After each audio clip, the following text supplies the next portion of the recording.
Hi guys, welcome to our channel మాట్లాడుకున్నారా. ఈరోజు సంక్రాంతికి వస్తున్నాం, సినిమా చూసి వచ్చాం. సినిమా అయితే బాగుంది. ఓవరాల్‌గా కామెడీ వైస్ గానీ, స్టోరీ అయితే ఏం లేదు. కామెడీ వైస్ అయితే బాగుంది.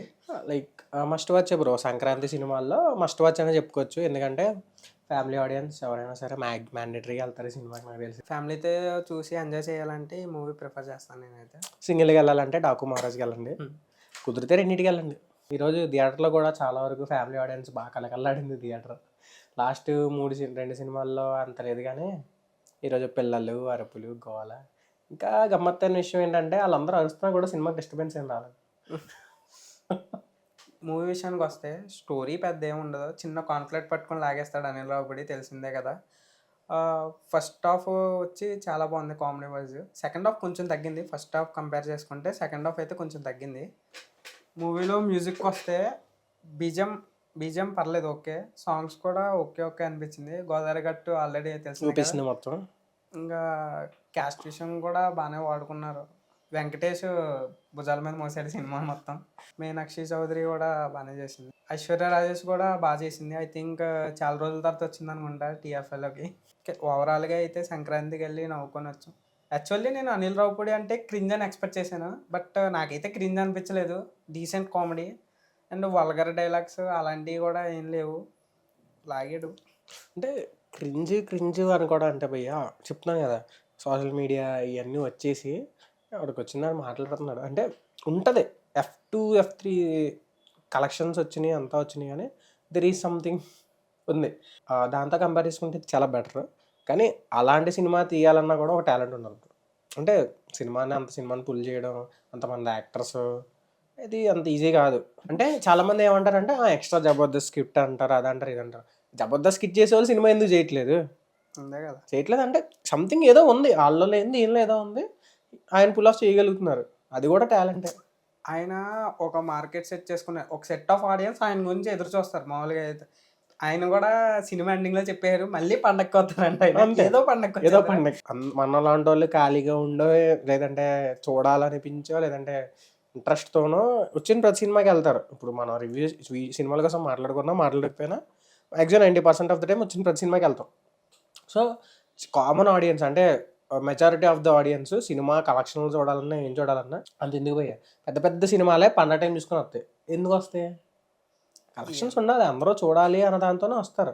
సో పండగ టైంలోనే ఎక్కువ సినిమాలు చాలామంది చూడని వాళ్ళు కూడా సినిమాలు చూస్తారు ఆ టైంలో. ఫ్యామిలీతో కలిపి పండగకో సినిమాకి వెళ్ళాలనుకుంటారు. ఖచ్చితంగా బాగున్న సినిమాకి వెళ్ళాలి. వాళ్ళని టార్గెట్ చేసి వాళ్ళే మన టార్గెట్ ఆడియన్స్ అని తెలుసు. నాకు వీళ్ళే రావాలి, వీళ్ళే సినిమా చూడాలి అని వాళ్ళకి సినిమా తీస్తున్నారు. మామూలుగా జనరల్ ఆడియన్స్‌గా వెళ్ళినా సినిమాని ఎంజాయ్ చేస్తాడని నాకైతే అనిపిస్తుంది.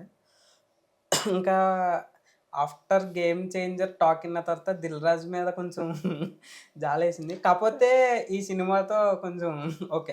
'దిల్ రాజు' కూడా సేఫ్ అయ్యాడు పండగకి. ప్రీవియస్లీ మనం ఆల్రెడీ గేమ్ చేంజర్ మూవీలో మాట్లాడుకున్న టాపిక్కే చాలా మంది ట్రోల్ చేశారు. ఐపీఎస్లో అయిపోయాడు అని చెప్పేసి. మనోడు ట్రైనర్ అయిపోతాడు, ఆపరేషన్స్ చేసేస్తాడు, అమ్మాయిని పడేస్తాడు, అన్నీ జరుగుతాయి. అది ఎవరో క్వశ్చన్ చేయరు మళ్ళీ. అంటే ఇందులో బేసిక్ క్లాస్ అని చెప్పేసి వదిలేశారు మొత్తం. నువ్వు అన్నట్టు పెట్టేసి పక్కన వెళ్ళిపోయారు.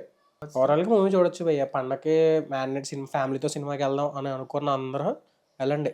కొన్ని గ్రీన్ సీన్ మీద తీశారనిపించింది కొన్ని సీన్స్. ఏంటి క్లైమాక్స్, ప్రీ క్లైమాక్స్ క్లైమాక్స్ అంటే సెట్స్ అవన్నీ అదే రియాలిటీగా కొంచెం అనిపించలేదు కొన్ని సీన్స్. రియాలిటీ అన్నీ పక్కన పెడితే భయ్య, నాకు సినిమా మొత్తంలో లాజికల్గా చాలా ఇది వెళ్ళింది ఏంటంటే, అంటే సెటప్లో పే ఆఫ్లు పెట్టి ఇది ఎందుకు వెళ్ళాడు అని చూపించడానికి తీసిన సాంగ్ ఒకటే ఉంది సినిమా కన్నా. 'గోదావరి గట్టు' మీద సాంగ్. మనం సాంగ్లో చూస్తే చాలా లొకేషన్స్ ఉంటాయి, కానీ సినిమాలో అంత స్కోప్ ఉండదు. ఇక్కడే కదా ఉన్నారు ఇల్లు, ఇక్కడెక్కడికి వెళ్తారని నేను అనుకున్న తర్వాత వాళ్ళు వెళ్ళడం అవన్నీ చాలా బాగా చూపించాడు. అదొకటి చాలా కేర్ తీసుకుని చూసాడు అనిపించింది. అండ్ ఇంకోటి కల్చర్ బాగా చూపించారు. ఒక సెట్ ఆఫ్ కల్చర్ అంటే గోదావరి, మర్యాద చాలా సినిమాల్లో చూశాను, కానీ కొన్ని చిన్న చిన్న పాయింట్స్ పట్టుకుని వాటితో బాగానే సెట్ చేశాడు. ఆ విషయంలో బాగా రీసెర్చ్ చేసుకున్నారు అనిపించింది నాకు. అంటే పిలుపులు చాలా సినిమాల్లో మనం చాలామంది దాన్ని రీక్రియేట్ చేయడానికి ట్రై చేస్తారు. మన సైడ్ కొంతమంది లోకల్ డైరెక్టర్స్ తీసినా కూడా అలా తీసుకురాలేకపోయారు. అంటే తెలిసిపోద్ది ఇది కొంచెం నీకు ఆర్టిఫిషియల్గా అనిపించలేదు ఆర్టిఫిషియల్గా అనిపించలేదు. స్టోరీ ఆర్టిఫిషియల్గా అనిపించిన ఆ పిలుపులు కానీ ఆ సిచ్యువేషన్స్ కానీ ఫెమిలరైజ్డ్గా తెలిసినట్టే ఎక్కడో చూసినట్టు నిన్ను అన్నట్టు నన్ను ఎందుకంటే అవన్నీ కొంచెం చాలా కనెక్టింగ్గా అనిపించింది. నెక్స్ట్ ఇంకోటి ఏంటంటే పిల్లలు చైల్డ్ ఆర్టిస్టులతో చాలా బాగుంది. రీసెంట్గా చూసిన సినిమాల్లో చైల్డ్ ఆర్టిస్ట్ అంత బాగా పర్ఫామ్ చేయడం ఇదే.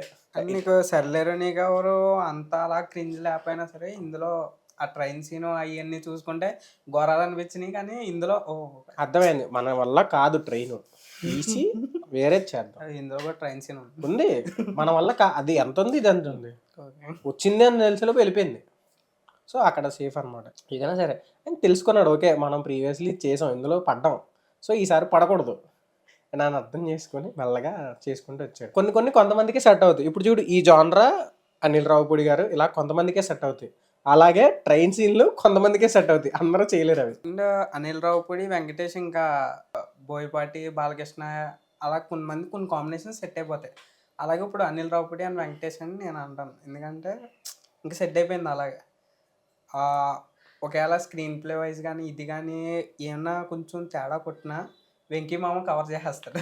లేదు అంటే ఏమైనా ఎప్పుడైనా వీళ్ళు కానీ ఈ కాంబినేషన్ కానీ పండగల టైంలో మెయిన్ పండగల టైంలో వచ్చిందంటే చూసుకోక్కర్లేదు. పెద్ద సినిమా ఏది వచ్చినా సరే చూసుకోక్కర్లేదు. కొత్తగా కూడా ఎక్స్పెక్ట్ చేయొచ్చు. మేబీ వాళ్ళు కొత్తగా ట్రై చేసినా కూడా జనాలు చూస్తారు.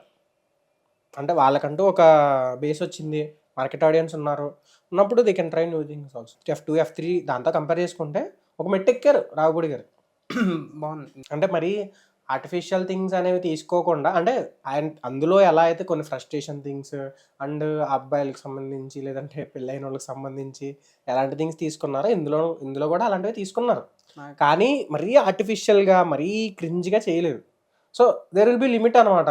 ఫన్కి క్రింజ్కి ఒక గీత ఉంటుంది, అయినా గీత దాటలేదు ఇందులో.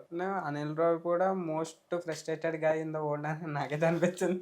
ఆయన రియల్ లైఫ్ ఎగ్జాంపుల్స్ తీసుకొని ఆయనకి పెళ్ళైందా ఏమో అన్ని చూసినా అంత రిలేటబుల్గా అంత జనాలు ఏంటి ఒక లాస్ట్లో ఒక మోటివేషన్ ఉంటుంది భయ్య. ఆ మోటివేషన్ సీన్లో జనాలు అరుపులు కేకలు గోల గోల. అమ్మాయిలు సైలెంట్ అయ్యారు, అబ్బాయిలు వచ్చిపోయారు. అండ్ సినిమా గురించి మనం స్పెషల్గా మాట్లాడుకోవాల్సిన విషయాలు కూడా ఏం లేవు. మనం ట్రోల్ చేయలేం అలా అని చెప్పేసి సూపర్ అని చెప్పలేం.